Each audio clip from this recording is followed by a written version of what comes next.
Hey y'all, it's me, Abby, and thank you so much for being here and being a patron. We're here in my apothecary, and today we're talking about chapter 5 from my book, the Herbal Handbook for Homesteaders. Hopefully, sorry, that's kind of weird. It's doing strange things, but oh, there it is. Hopefully you have your copy and you can get a signed one from thewonderschool.com if you don't already have one. All right, so stay tuned.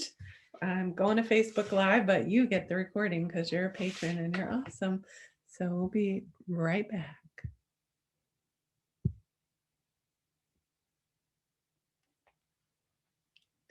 Hey y'all, it's me, Abby Artemisia, and I am here for Herbal Book Club.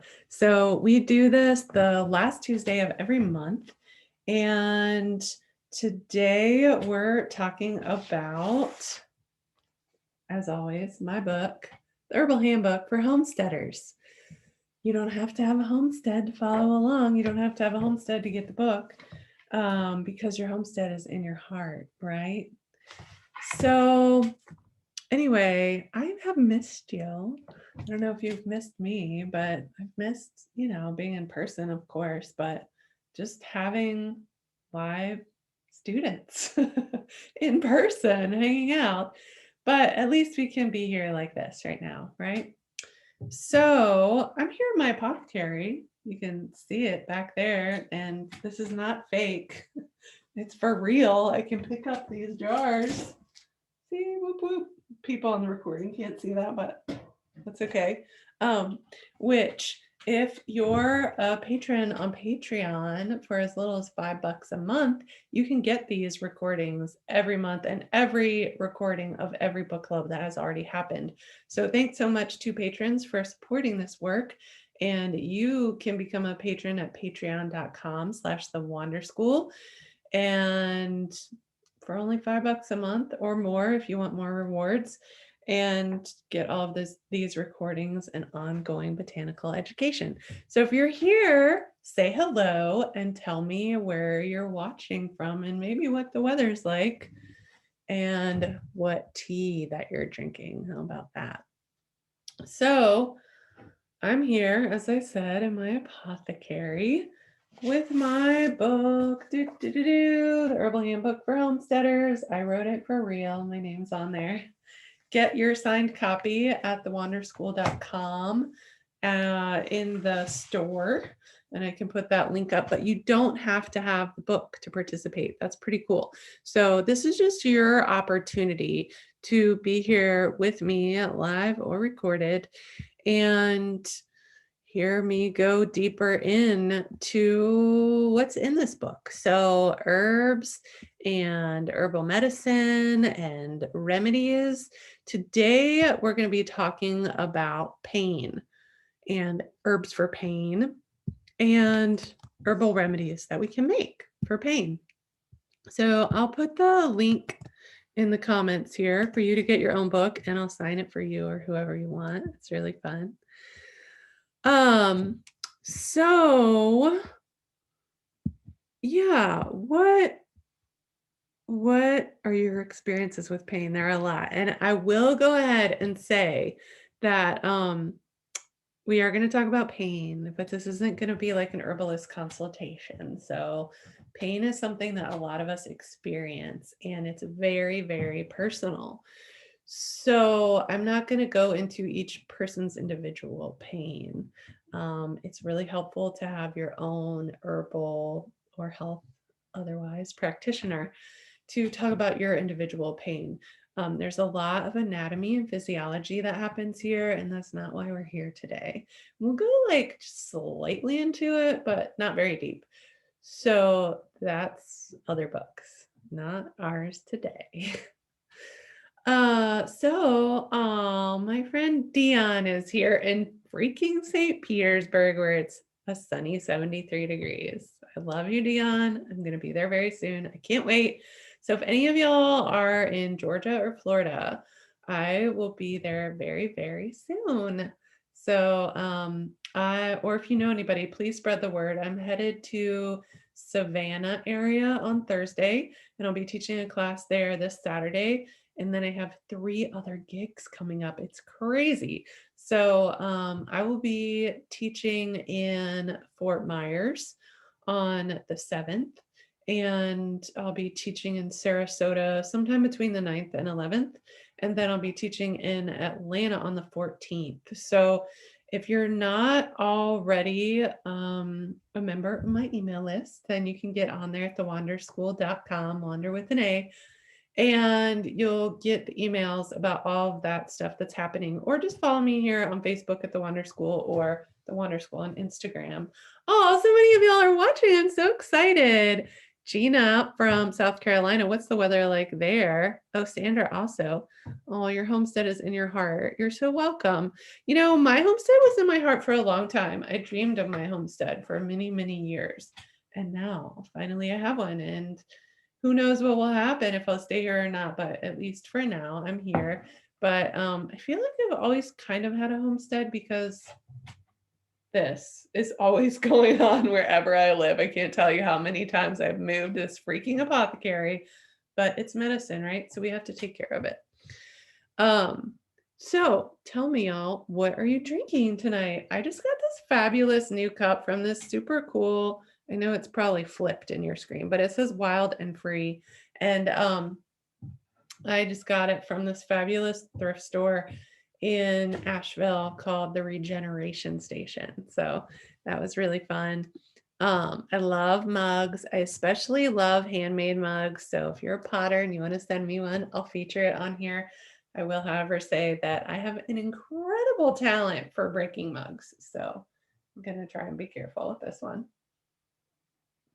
But yeah, what is in your teacup? In my teacup tonight is chai, and it's delicious. I made it myself. It's not very hard to make your own chai. The usual ingredients are ginger, nutmeg, cloves, cinnamon, sometimes black pepper. So you can use all of those or some of those. The awesome thing about making your own tea is you can put whatever you want in it and make it to your liking.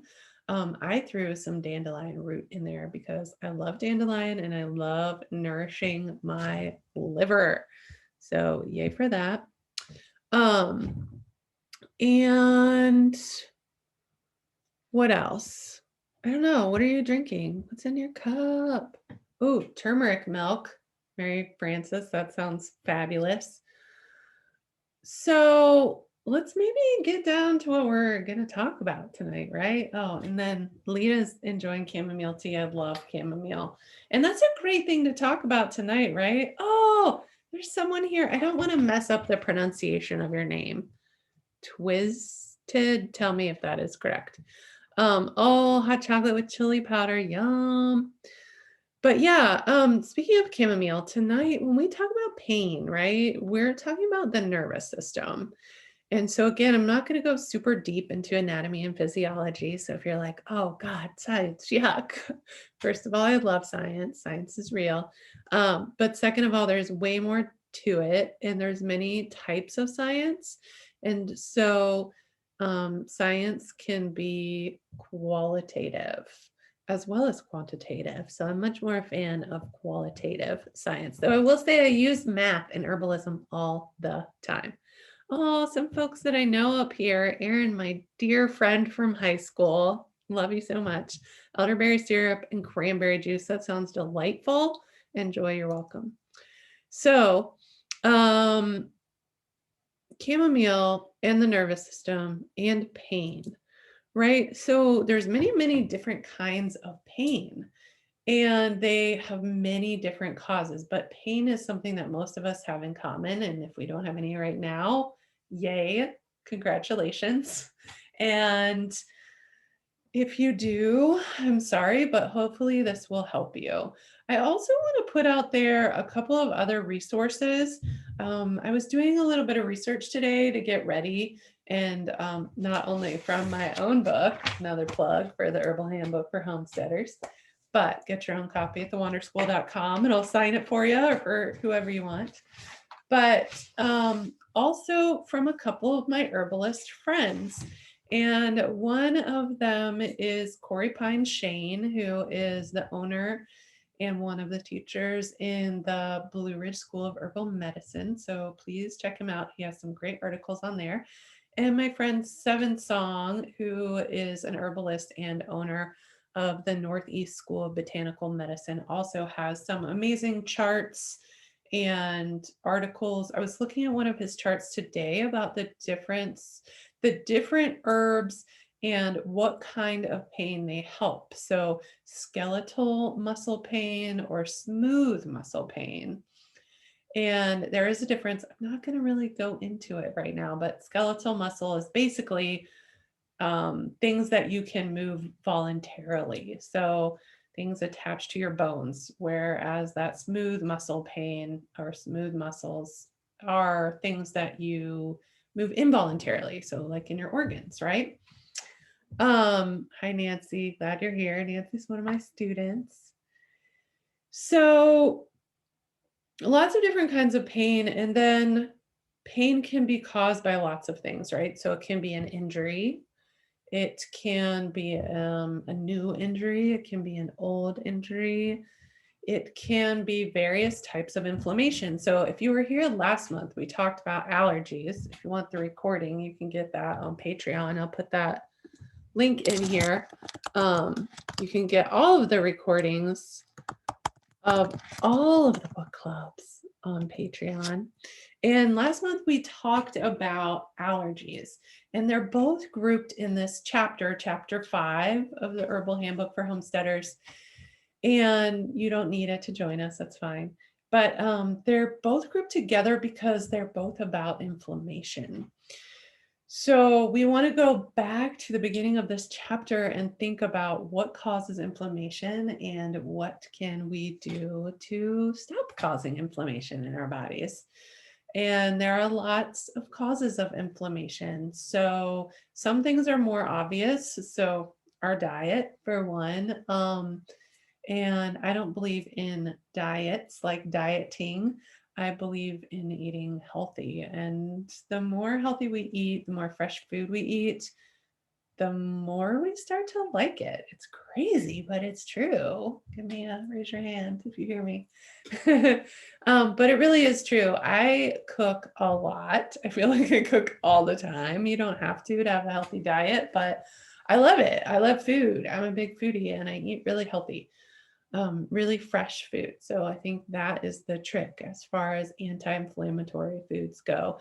As many vegetables as we can get in our diet, and then along with some fruits, especially those lower sugar fruits, things like very brightly colored fruits like berries that have lots of antioxidants in them, leafy greens for sure, and then mixed with a little bit of the other things, but very low sugar if you can help it, for sure, because sugar is going to cause inflammation probably more than almost anything else. Also, low alcohol is really helpful. Low wheat. A lot of people have a wheat intolerance or gluten intolerance. So, and also dairy can cause inflammation. So thinking of those things, I'm not saying like super restrain yourself, but at least try to limit them. And it takes a few weeks, like go without, like start with one, maybe start with gluten. And it's a lot easier today than it used to be to go without gluten. There's a lot of great recipes out there. I actually make my own gluten-free flour from just grinding up rice and or oats in my Vitamix, but you don't have to do that. There's lots of great ones to buy out there. I will say something I found out is that a lot of gluten-free things have xanthan gum in them or other gums like locust gum or gellan gum. And for me, they cause inflammation in my gut and it's unpleasant. So you might want to look at the ingredients before you buy them. Okay, so anything that you can do to stop inflammation, making sure to move your body every day is really helpful. To do things that make you sweat, but do things that you love because you'll want to do them more often. Hello, Devin. Oat flour is fantastic, right? I also, so in my mug, in my chai, I have fermented oat milk that I made and it's delicious. And my friend Kristen Shockey has a video that you can find on Instagram. If you look her up, Kristen Shockey, she does a lot of ferments. Oh, Jeannie Dunn from Red Moon Herbs, I love you so much. Has her kettle on with wooden spoon herbs, golden cocoa with cacao, turmeric, ashwagandha, milk, and honey. That sounds freaking amazing. Way to go, Jeannie.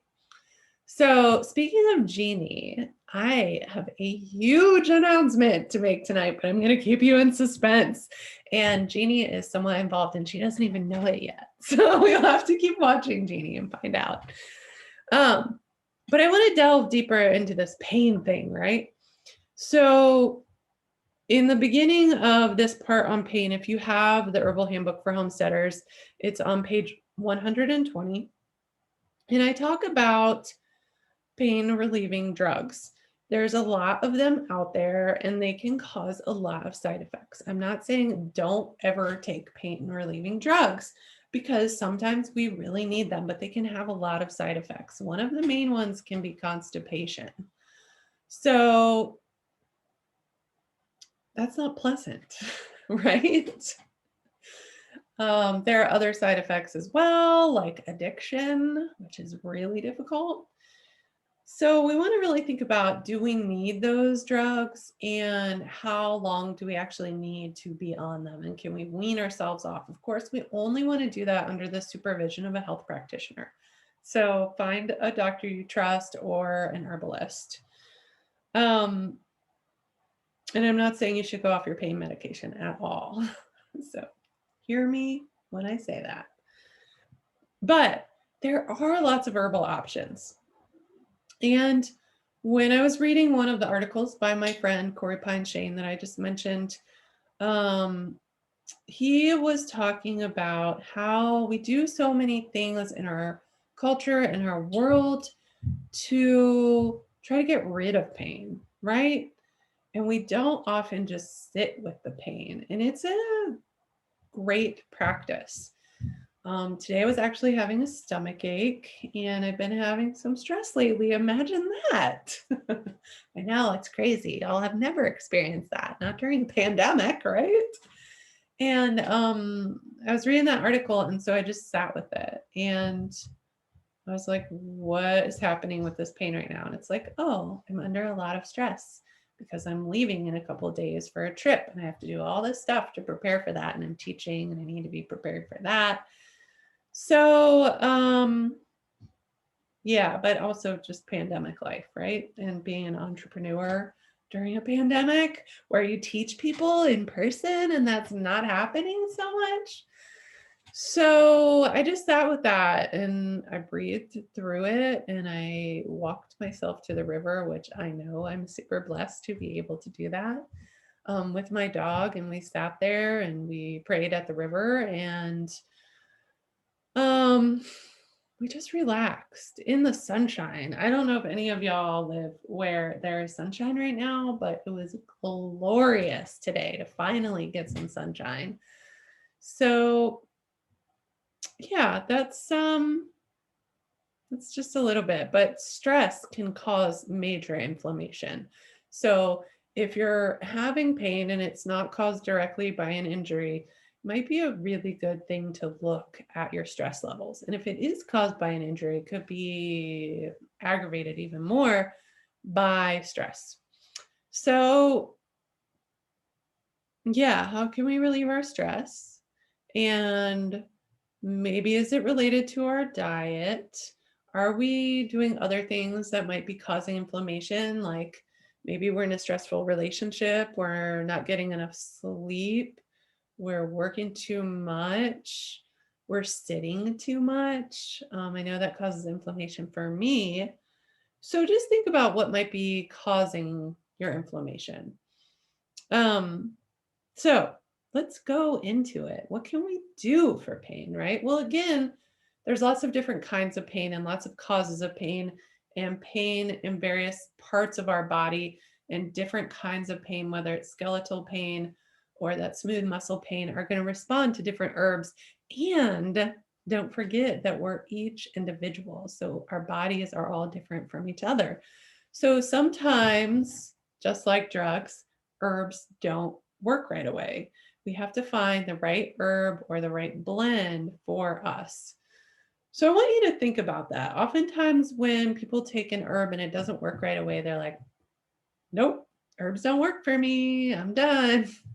It doesn't work that way. You have to work, you know, sometimes with an herbalist or a practitioner to figure out what herbs are right for you. And it might take a few tries, and don't give up, right? That's what I have to say. You might also have to increase your dosage. A lot of times people are taking less than they actually need to.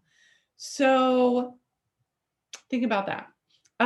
This chapter starts off with a picture of nettles, stinging nettles. And now is a great time to talk about this because we're thinking about planting our gardens, right? And it's great to grow stinging nettles.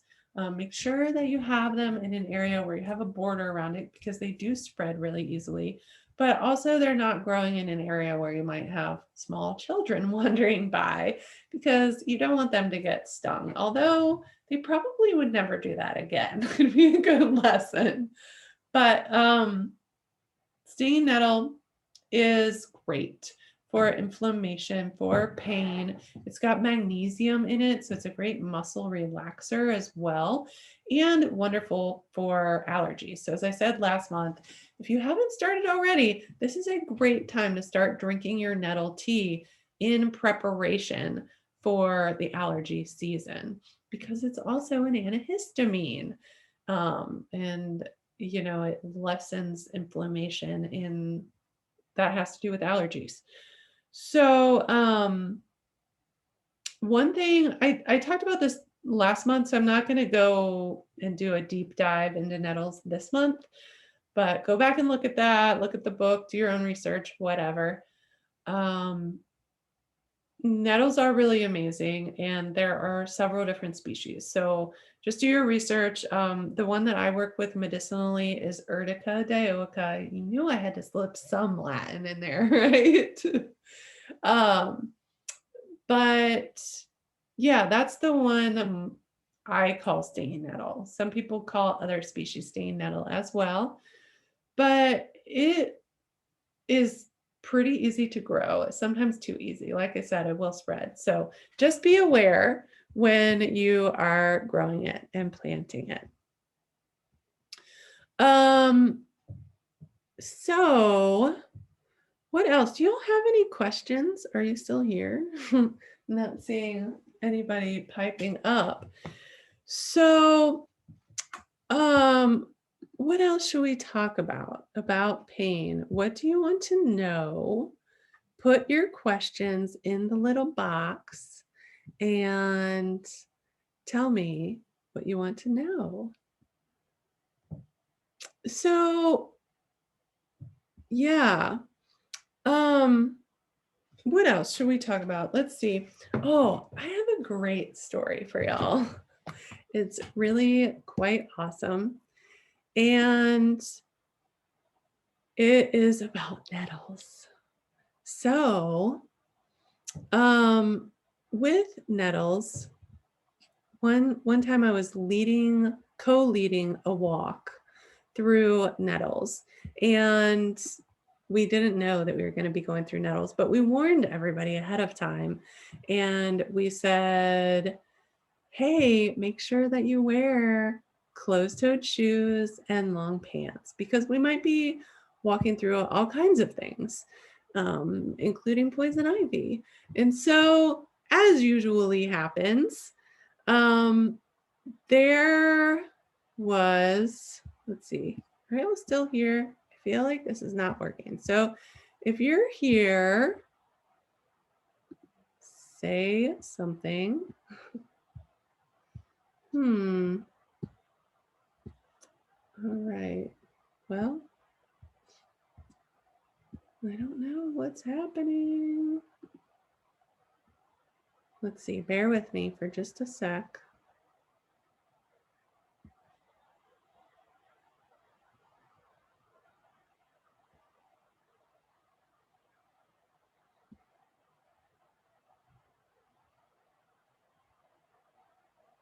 Hmm.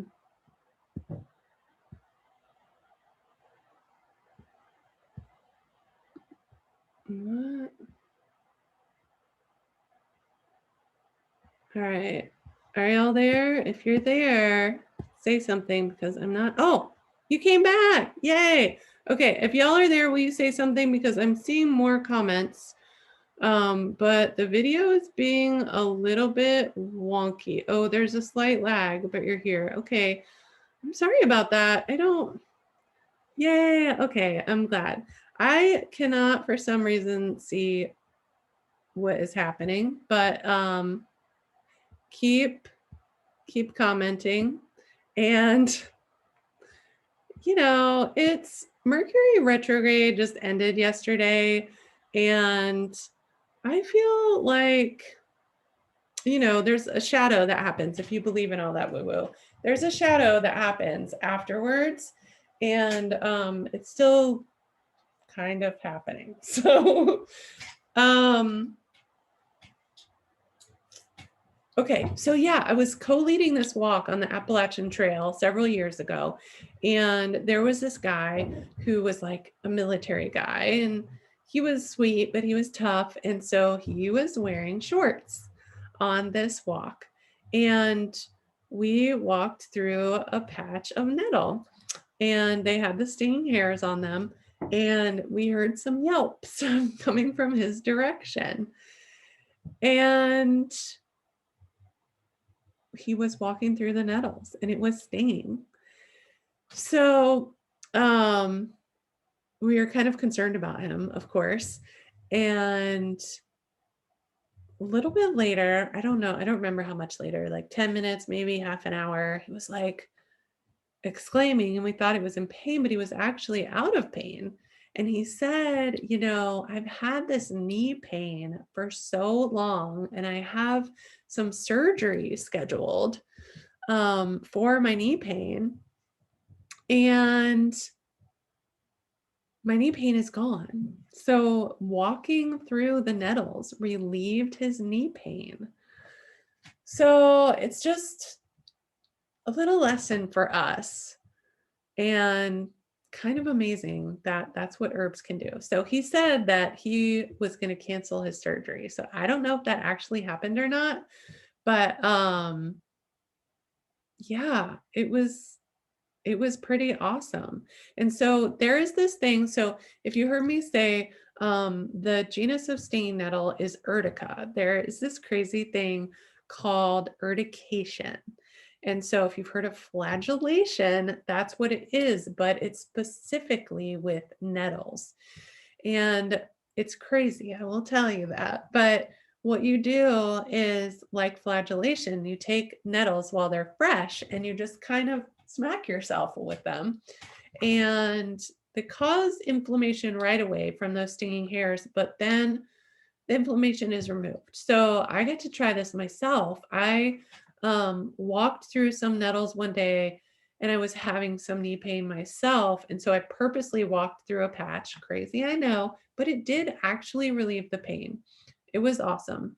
However, nettles can be very drying. So if you're already a dry person or it's a dry time of year, I've noticed in the springtime this can happen because like our bodies are getting used to moving again and gardening and things.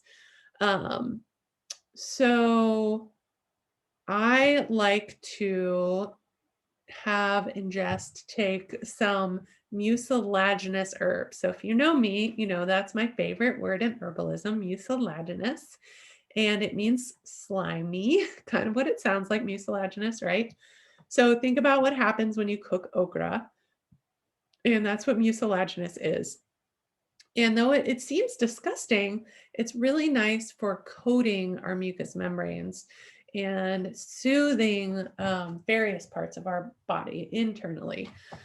So you might want to take some of those mucilaginous herbs or add them in your tea blend, although they do extract really well in cold water, but you can put them in hot water or just get really slimy. There's some questions here. So thanks all of you for telling me that you can see me. I appreciate that. So let me answer some of these questions. And Devin had a comment that they enjoy ginger and turmeric for inflammation. Yes, totally. For some people, it's a little too hot and can be drying, especially if it's dried turmeric or ginger. So I really like fresh turmeric or ginger or frozen. It's not as drying. If you need something less heating than other herbs, might be good to look at. Oh, Heather Housekeeper, hello. It's so good to see you.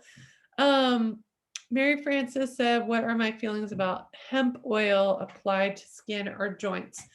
I like it. I've had varying results with it. I'm thinking you're talking specifically about CBD oil, and I have infused it myself. I also have some friends who make it, Reverence Botanicals. Check them out.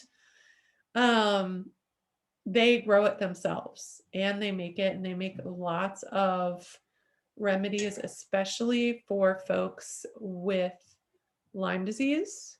So check that out. But yeah, I've had varying degrees of success with it. I like it more topically than internally. Internally, taking that much oil seems to bother my gallbladder. But yeah, sometimes it works. I will say, I don't think I put this in the chapter, but speaking of oils, these are some oils that I made recently. And this one is smeared because it has oil on it, but this is a bee balm oil. I wish the bee balm was still in here so you could see it, but it's just simply bee balm and extra virgin olive oil. Oh, and some slippery elm powder, which if you go on to patreon.com/the Wander School, you can catch the recording where I talk about slippery elm a little bit when making oils and tinctures. This is St. John's wort oil, and it is really great for nerve pain. Bee balm I really like for muscle pain, and like especially I get a lot of pain when I'm driving because I have old injuries that cause inflammation, and sitting, driving, or at a computer really bother me. So that can really help me. Um, so let's see. There's other questions here. What are my favorite herbs for headaches? So that is really tricky because there's many different kinds of headaches and many different causes of headaches. So it really depends what it is. And I am going to talk about 2 herbs in a minute here, which could be helpful. But I want to answer some of these other questions, which kind of pertain to what we're talking to right now. So if I don't answer that, Lisa, remind me. Karen asks, if a child gets stung by stinging nettle, what do you do? So this happened to my daughter when she was little, which was actually a long time ago, crazy but true. And she was on a hike with a friend of mine and who was my age, and then a younger friend of hers. And um, so yeah, she got stung. They walked through some nettles. And what my friend did was, luckily, they were right by a creek. And so it was warm outside. And so he just had her stand in the creek. And that was really helpful to calm that sting. There are some plants that can help with this. Some of them are plantain. So not like the banana-like plantain, right? But the weedy plantain that grows in our yards, and jewelweed, which is also helpful for poison ivy. But learn to identify those plants, and they're really helpful for topical skin irritation. That's a great question. So what other questions do you have? Let's see. Oh, this is also a great question, Devin. I hope I'm pronouncing your name right. Please tell me. Devin asked, do nettles stop stinging after dried? What's the best way to handle or process nettle? So, do they stop stinging after they're dried? Yes and no is my answer. It's a little complicated, but not too complicated. Um, I have experienced them to sting a little bit once they're dry still, but not as much. So, yeah. Um, Use gloves. That's my best advice. Use gloves, like leather gloves, especially, are nice if you have them, and they're easy to work with. But once you cook them, for sure, the sting will be gone. So if you steam them, if you saute them, that sting will go away. I really hope that y'all can still see me. I don't know what is happening with this video. Again, Mercury retrograde. Mine is totally frozen, but it says that y'all are still there. So I believe that you are. Um, so yeah. So when you're processing it, just wear gloves, and that's a good way to go. Some people like to be tough and they don't, like Nancy, who says she's a hardcore nettle user. There you go. And she loves nettle stings. Yeah, I mean, it just depends on what kind of person you are. It actually, for me, can cause welts sometimes. So I I feel like I have enough pain in my life. If I don't need that anti-inflammatory, or I've already gotten stung several times, then I'm fine and happy to go the easier route and the more gentle route, right? We could all use a little bit more gentleness in our lives. And so gloves are a good way to go. Other questions. Aaron asks, ideas for a muscle rub for an old skateboarder that she can make for him. I know that skateboarder. I think I might have even actually skateboarded with him once a very long time ago in another life. So, that's a good question. Again, it depends on the person, depends on what kind of injury it is and what is happening. Um, we're going to talk about liniments. So I'm glad you brought that up. And that's kind of a large, like all purpose kind of thing. Oils are great, and you can make oils in, my oils here, you can make them into salves and then they'll stay on longer. You can put more deeply penetrating things into them and make like a tiger balm, kind of like icy hot kind of thing. So put things like camphor in it, which I just got to wild forage some camphor with my friend April from Yahola Herb School. Please go check her out. She's an amazing teacher about maritime herbs down there in South Carolina on the coast. So I got to forage some camphor with her. So you could infuse that into an oil, some peppermint, maybe some warming herbs like ginger are great. And we'll talk about liniments. Dion asks if I can speak to fresh versus dried herbs in terms of strength, drying effects, and duration of effectiveness. Yes, Dion, that is a large topic. So I'll just briefly touch on it, but it's a great question or questions. So, yeah, it's complicated though, a little bit. It depends what you're doing with it, I guess. If I'm going to tincture something, I probably 99% of the time would prefer to have the herb as fresh. So that's true with nettles for sure, if I can. But if I want them for tea to keep, like if I'm going to gather a bunch at a time, because again, they grow prolifically, then I will dry them, right? Dry them really well and keep them in a glass jar.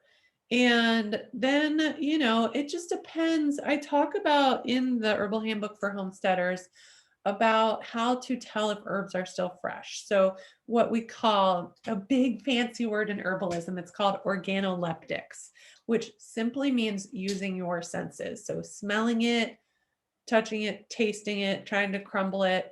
Does it look dry and crusty and not smell like anything anymore?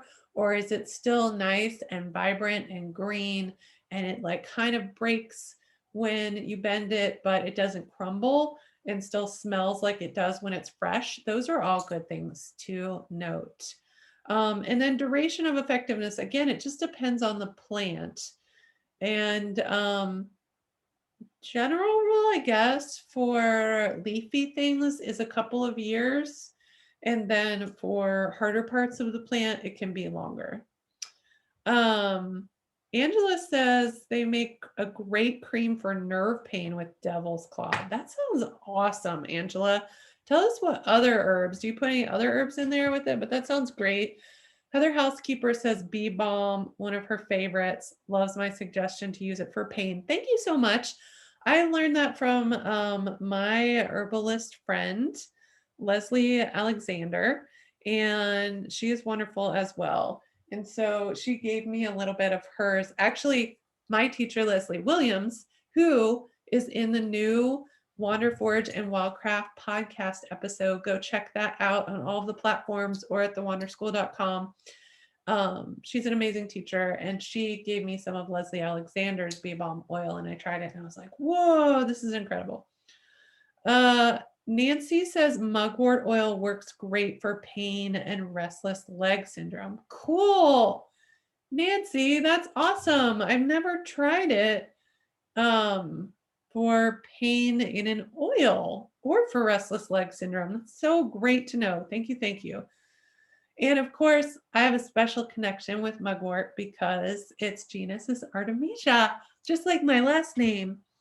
Angela says they have lots of dried St. John's wort and is asking if it has to be fresh to infuse in oil. No, it doesn't. It's nice if it's fresh, but you do want to wilt it a little bit. There's more in the book, but you don't want it to be super fresh. I'm not going to go into all of this, but look in the book or research it yourself. There's different ways to make oils. And if you're using passive energy and the water can't evaporate, and sometimes even if it can mold if your material is super fresh. Oh, Misha is here. I'm so happy you're here. Yay. Let's talk soon. Nancy says goldenrod oil also. Yes, definitely. I love goldenrod oil. I make goldenrod oil. It's great. One of my students gave some to me. I had never tried it before. And it's wonderful topically for PMS pain.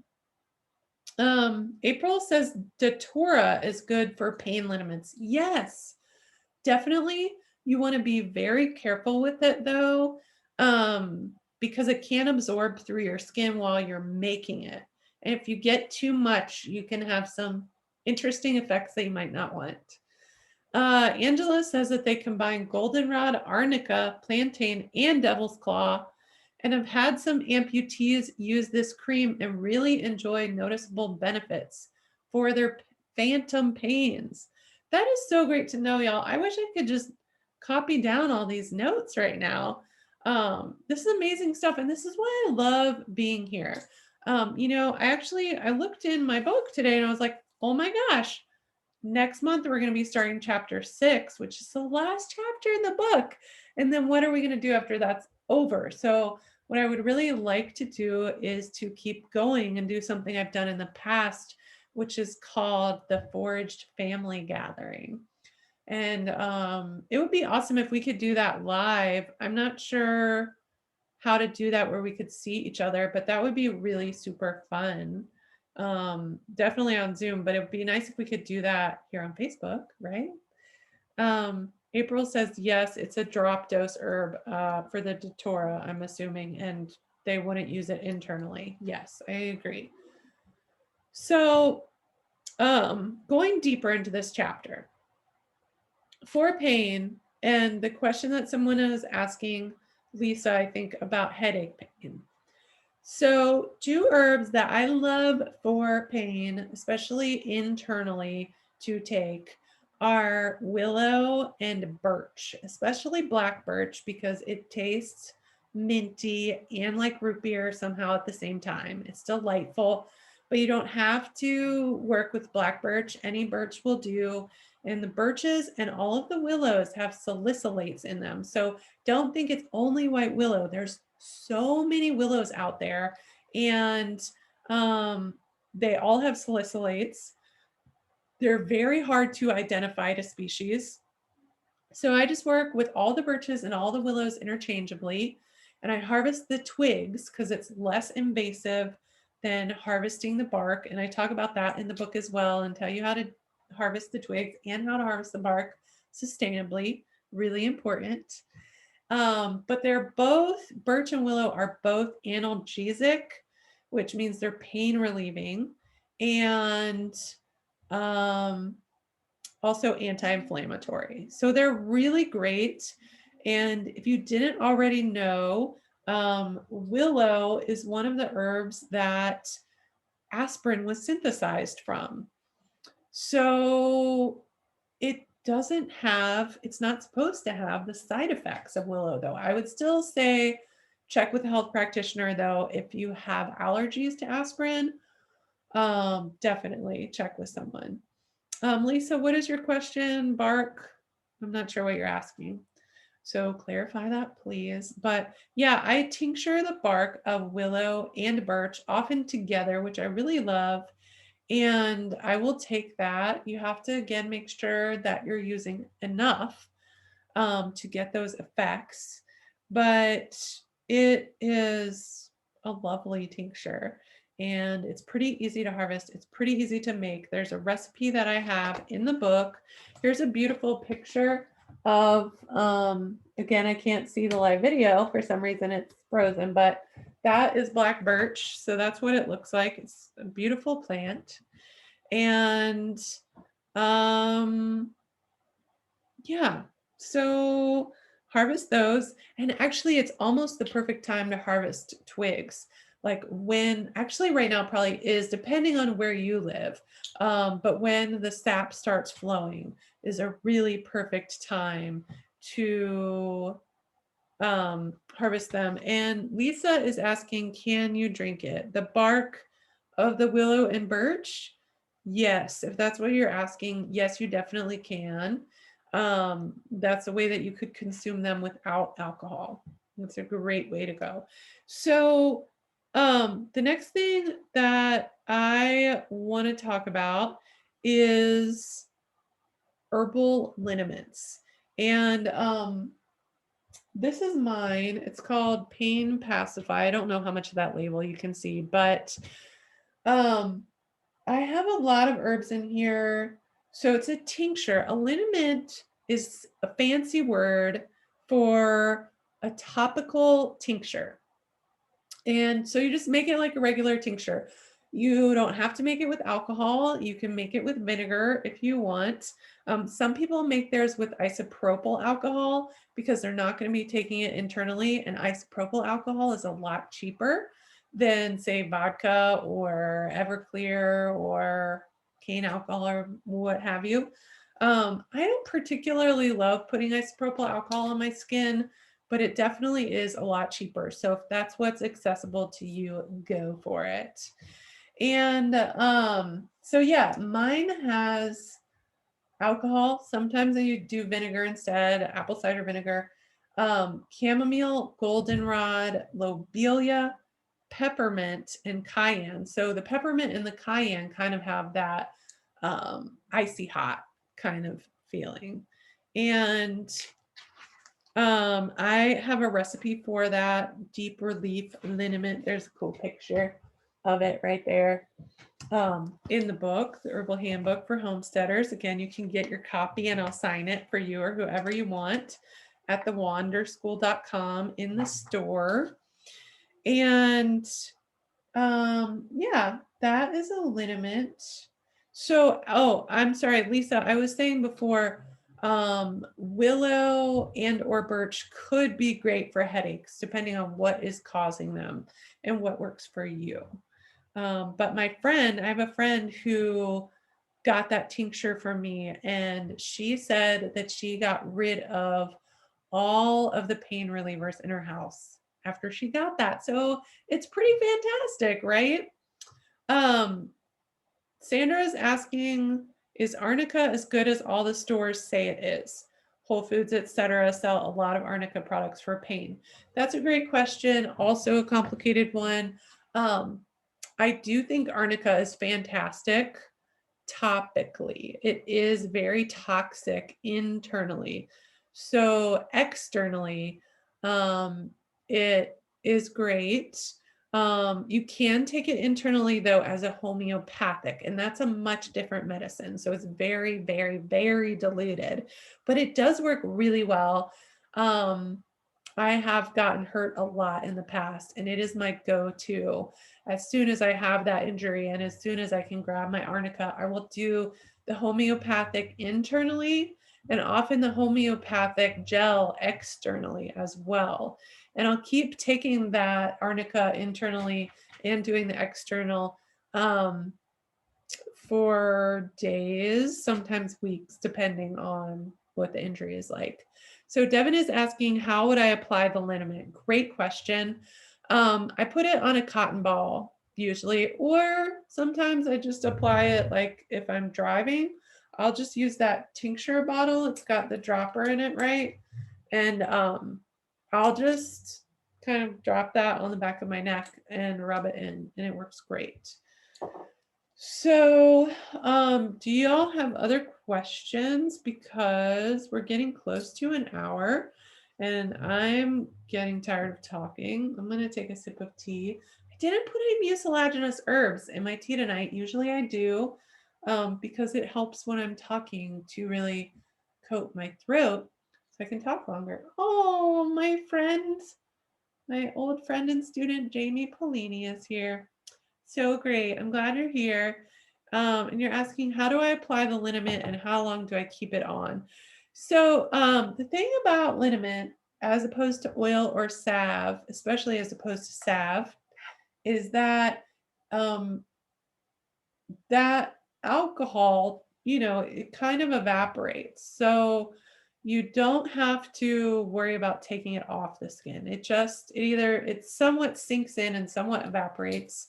But the herbs I feel like do sink in, but they're gonna stay on your skin longer and penetrate deeper if you make a salve, especially.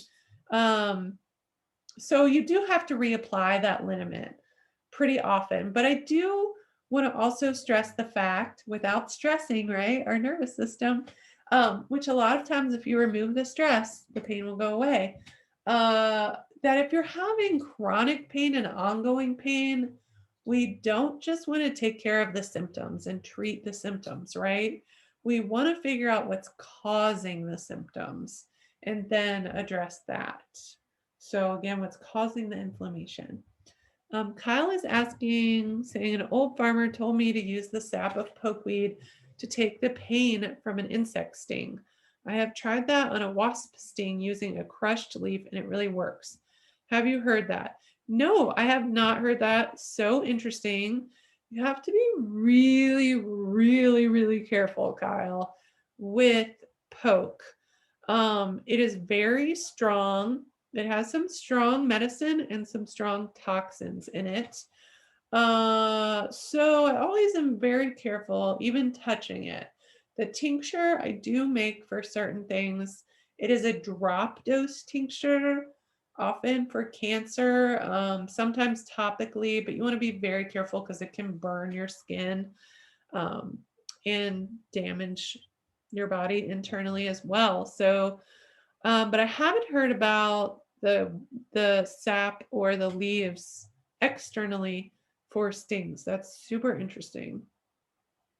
Thank you for sharing. April uses plantain for insect stings for sure. Yeah, that's my go-to. Teach every child that you know. It's easy to identify and it's very empowering for kids. Do y'all have other questions?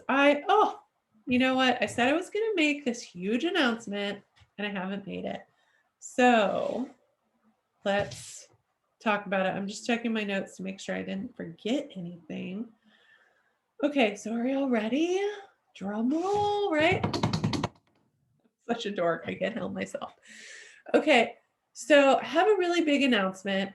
There's not a page up yet to go to, but if you're not on my email list yet, please, I'll put the link in here. Go to thewonderschool.com and you'll get a little pop-up that will ask you if you want to add your name to the email list. And please do that if you want to know about any upcoming events or book clubs, etc. Um, and you'll get an email about what's coming. And what's coming is that I am co-creating and co-teaching a course which has a long name. It is called Big Witch Indian Wisdom Initiative Herb and Farm School. So I don't know if Jeannie Dunn is still here, but I hope so, because she introduced me to my friend Tyson Sampson, who just about a little over a year ago. And Tyson and I have become soul friends on a deep plant level. and but in many realms as well. And Tyson is Cherokee. He lives in Cherokee, North Carolina. I interviewed him on my second to last episode of Wander Forage and Wildcraft podcast, which you can find at thewonderschool.com on the podcast page or pretty much any of the podcast platforms. And Big Witch was Tyson's grandmother's maiden name. So it's not made up. There's still a Big Witch community in Cherokee. And we are creating a school, the Herb and Big Witch Indian Wisdom Initiative, Herb and Farm School, to teach a lot of things, including the Cherokee cosmology, which is a big word, but it's basically the life ways of some of the Cherokee.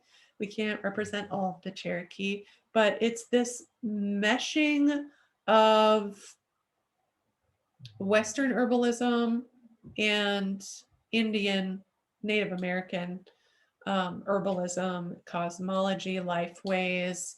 We'll be out in the garden that they call the mother town, where the Cherokee all come from originally. We'll be teaching you about Cherokee methods of gardening and indigenous methods. And we'll be starting in March so it's we're going to be doing a virtual course. It's going to be a fundamentals course to start with, starting next month. And we'll be starting in the Ramp Patch. So we'll be coming to you from the Ramp Patch and talking about how to harvest ramps sustainably. We'll be talking about how to connect with nature and how to make medicine. We'll be in the kitchen cooking. We'll be in the apothecary. We'll be talking about how to make your own apothecary, how to make many different medicines, many different kinds of food, how to forage, how to grow herbs, lots and lots of things. So if you're interested in that, please get on the email list. I think will be on a platform called Thinkific, and we're trying to make it very accessible. There will also be scholarships, especially for Indigenous people. So please help me spread the word. Please stay tuned. I will be posting about it all over the place. I'm really excited about it. And yeah, thanks Jeannie Dunn for introducing us. Tyson is an amazing person, so please listen to the podcast. He's just listening to him. You'll get so much out of it. So there will also be other Indigenous people, my adopted granny, and several other folks in that family, and other Cherokee people. So please stay tuned for that. I think we're pretty much at the end of our time, and I don't really, well, I do see some other questions, but they're not really pain related. Mary Frances says they're allergic to plantain, which is interesting. I haven't heard of that, but anyone can be allergic to anything. So it's good to know to be careful. And Nancy asks if alehoof, aka ground ivy, could take iron out of the body. I haven't heard of that. It does remove heavy metals, yes. So I guess it could be possible. I haven't heard of that.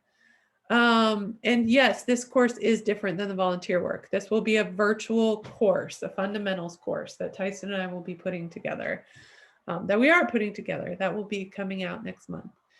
And it will help us all to reconnect with what is important, with nature, with medicine, with each other, that kind of thing. And we'll be doing classes in person as well as time goes by. And we're trying to get a building in Cherokee to do that. So yeah, so I think that's about it for now. Again, you can get your own copy of the Herbal Handbook for Homesteaders at thewanderschool.com. I would love it if you bought it from me because it supports me. And when you buy it from big online stores, I get a tiny little bit of that. And when you buy it from me, I get a lot more and it supports my work. And then I put it back into the volunteer work I do and the education I do, all kinds of things. And I'll sign it for you or whomever you want.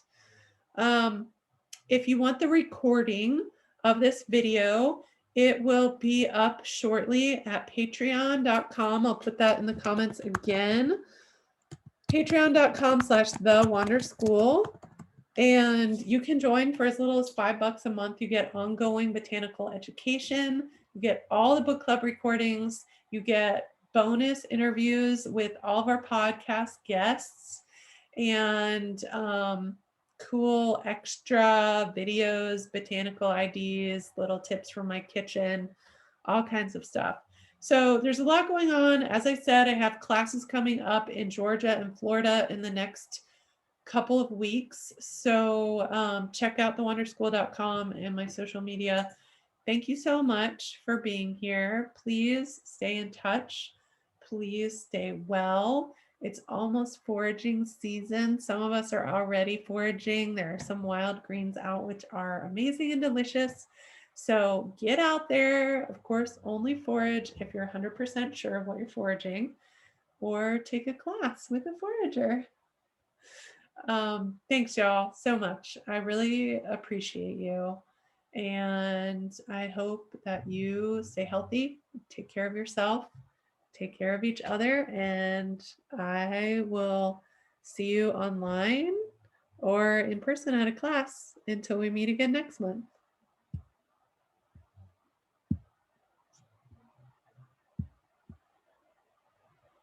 Thanks, patrons, for being here. Thank you so much. And sorry about the weird background thing. I don't know if I'll do that next time, but sorry if the technology was a little crazy, but I super appreciate you. Thanks for being here. Thanks for supporting the work. And check out the previous book club recordings. See you next time.